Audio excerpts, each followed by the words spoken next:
This is a new year. It is 2024. Guards, stop over dribbling. Bigs, stop setting weird screens. And everyone, stop being so damn toxic. Over the course of our NBA 2K careers, I'm sure we are all guilty of picking up on some bad habits or tendencies that are, let's say, not conducive to winning. In this video, I want to go over 3 habits that we all as a 2K community should probably just leave behind back in 2023.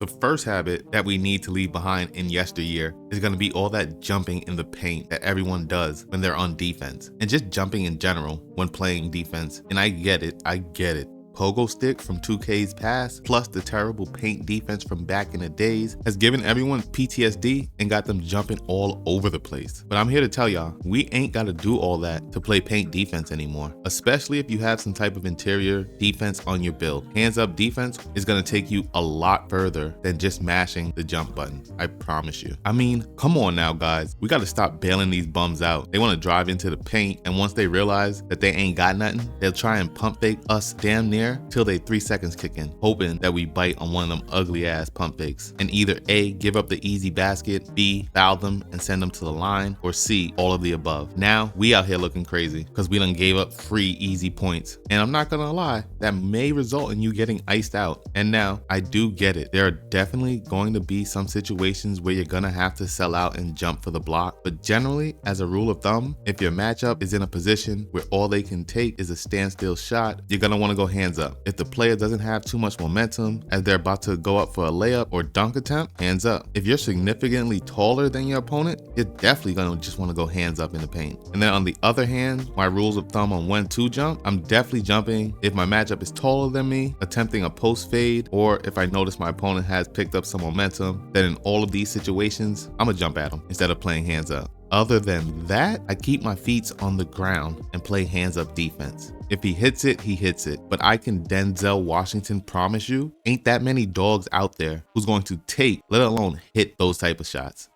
The next habit to leave behind in last year is most definitely going to be shooting with the meter on. For one, the meter is super inconsistent, especially with the laggy state that the servers are constantly in. How many times have you gone up for a jump shot with the meter on and watched that sucker jump around something crazy? Also, the shot meter can be distracting when trying to watch the animation in order to locate your visual cue. I mean, it's damn near impossible to time a meter and look for a cue at the same time. And then most importantly, turning off your meter will give you a 10 to 20% make boost according to 2K Labs and Mike Wang. So to me, it's a virtual no-brainer to go into them good old settings and turn that shot meter off. And yes, it will be rough at first, especially when you've only known a world where shooting is done with the meter on. But I promise you, turn that sucker off and you will never look back. It will damn near change the way you play the game. The next habit that we for real needs to leave behind, and this one's gonna be directed mainly at my bigs or really anyone who finds themselves in a position where they are defending a screen, and that's gonna be to stop with that goddamn drop coverage. What the f***? This is not the 90s or 2000s. Literally everyone can shoot, well except them folks who made those Joel Anthony bills. But yeah, everyone can shoot. So you sitting in the paint talking about I got him if he drives, that ain't doing nothing, especially because the ball handler is probably a 300 anyway, meaning he ain't looking to go in the paint. If you don't get your big ass out the paint and hedge that motherfucker and stop playing, bruh. And what kills me is these dudes will not get penalized for not helping on said screen. Meanwhile, the guard is getting hit right and left with defensive breakdowns. In 2024 and beyond, let's come together as a collective and agree that drop coverage is no longer effective and or not needed in 2K. The next habit that we all need to leave behind is gonna be them damn frustration fouls, or just the boneheaded moves we make out of frustration. And I know we've all been there, myself included. I mean, picture this, it's deep into the second quarter or something like that, and you have been watching your 4 random teammates completely sell the bag. And at this point, you're down 10 plus points, and it's looking like it's probably gonna be a blowout. And worst of all, you haven't even gotten a shot attempt up yet. The whole game up to this point, you've been playing honest basketball, hitting the open man when he appears and swinging it when there isn't anything available. But for some reason, your teammates keep missing you when you're wide. So of course, at this point in the game, you say, F all that teammate shit. I'm going for mine next time I get the ball. And regardless of the defense being played or the openness of your teammates, you go and throw up that shot. And of course, you miss it. And what's the first thing that we're doing in this situation? It's not getting back on defense. It's not jumping on the mic and saying, my bad. It is smashing down on that steal button. Forget the fact that we only have a 25 steal rating. We're still going for the rock. I know you're frustrated because you missed the shot.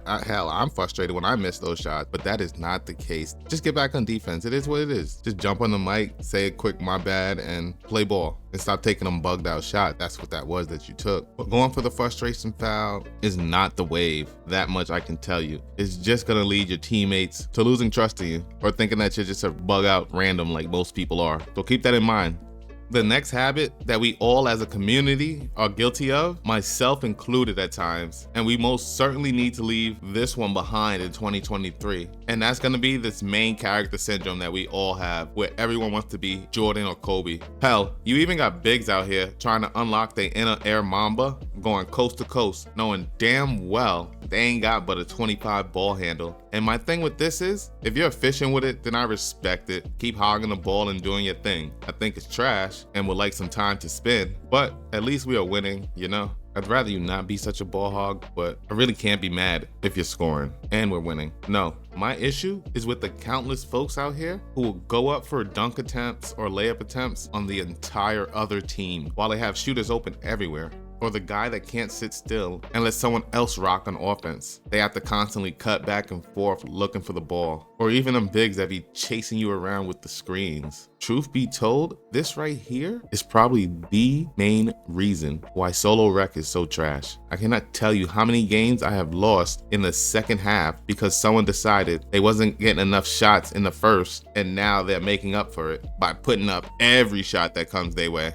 And it's crazy to me. Like, I respect it. You want to play like your idol. But how is it that one of the biggest known facts about MJ and Kobe is their insane work ethics and how they would spend hours working on their craft? You don't see folks copying or emulating that aspect of the greats. Everyone wants to be a beast. But when it's time to do what beasts do, don't no one want to put in the work. If you want to be good or great at this game, it's gonna take practice. You have to be working on your personal craft. So in this year, 2024, let's make practice the new norm. And hey, listen, this is 2024. If you don't stop playing around and play within the role that you picked when you made your build and make the easy pass or the extra pass and let's win some games, I promise you it's not that hard. But before we get out of here, I wanted to give you guys a bonus or honorable mention habit that we need to get rid of. And that's gonna be playing like the AIs. And actually, that's my bad. I can't even disrespect the AIs anymore because they really be out here balling for real, y'all. Nah, I'm more so talking about those AIs from 2K23 and years past. You know the ones where you couldn't pass them the rock at all because you knew they were gonna take